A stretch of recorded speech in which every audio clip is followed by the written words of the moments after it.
उपज चाहिए, वो क्या उपजा रहा है ये उसको पता नहीं। एक तो सरकार उतना बहुत जोर शोर से जेबी के ऊपर जोर नहीं दे रही है।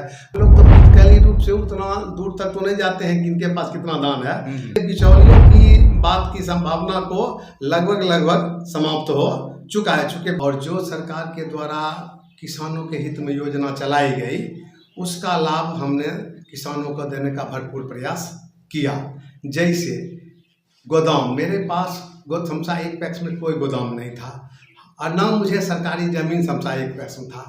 हमने एक मास्टर साहब हैं उनसे बातचीत कर करके उनको समझा बुझा करके कि किसानों के हित की बात है 10 कट्ठा ज़मीन उनसे लीज पर लेकर के 1000 MT का गोदाम बनाया। इसलिए करके जो किसानों का धान हम जब खरीद सकें तो उसमें रख सकें, गेहूं खरीद सकें तो उसमें रख सकें, या भविष्य में किसानों से अनाज भंडारण, ये किसान सस्ते में शुरू में बेच लेते हैं तो हम उनका अनाज भंडारण कर करके उसी पर उनको सहकारी रूप में अपने प्रबंधकानी से मतलब प्रस्ताव लेकर के लोन इशू करें।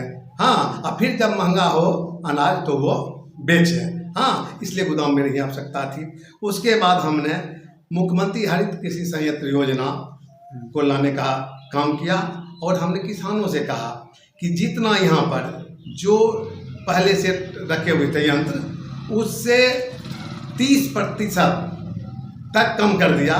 जैसे कि 2000 रुपया प्रति बीघा रोटावेटर वो लोग जोतते थे, हमने 1400 रुपये बीघा सभी किसानों से कहा कि आप ले जाइए और जुतवाइए।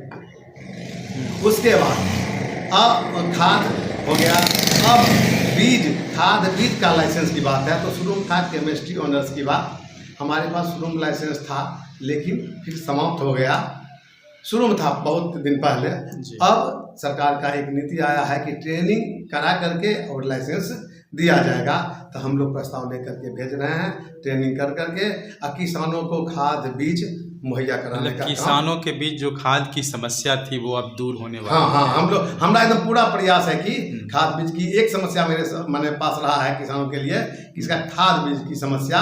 तो खाद बीज की समस्या को हमको लगता है महीना 2 महीना में प्रयास करेंगे, ट्रेनिंग पूरा होगा, प्रस्ताव गया है और लाइसेंस लेकर के। अच्छा, धान अधिप्राप्ति में एक कॉमन इशू आता है कि बिचौलिया तंत्र जो है वो ज़्यादा हावी रहता है, किसानों से धान न लेकर के व्यापारी वर्ग ज़्यादा आगे रहता है। नहीं, जैसे क्या कहेंगे इस टॉपिक पर? अब तो है कि जो किसान धान देते हैं जो ऑनलाइन पहले हुआ करता था, जब ऑनलाइन की व्यवस्था नहीं थी तो ऐसा हुआ करता था। अब तो जो भी किसान हैं वो अपना उपज की मात्रा को देखे, वो अपने खुद ऑनलाइन करते हैं और वो ऑनलाइन किए और तब टैक्स के पास गए। इसलिए बिचौलियों की बात की संभावना को लगभग समाप्त हो चुका है। चूँकि बैंक जो है किसान के खाते पर पैसा भेजेगा, प्रत्येक किसान अपना पहले ही 2 महीना पहले 1 महीना पहले मतलब उसको इनरोल में अति करवा लेते हैं रजिस्ट्रेशन कि मेरे पास इतना धान, मेरे पास इतना धान, मेरे पास इतना धान है।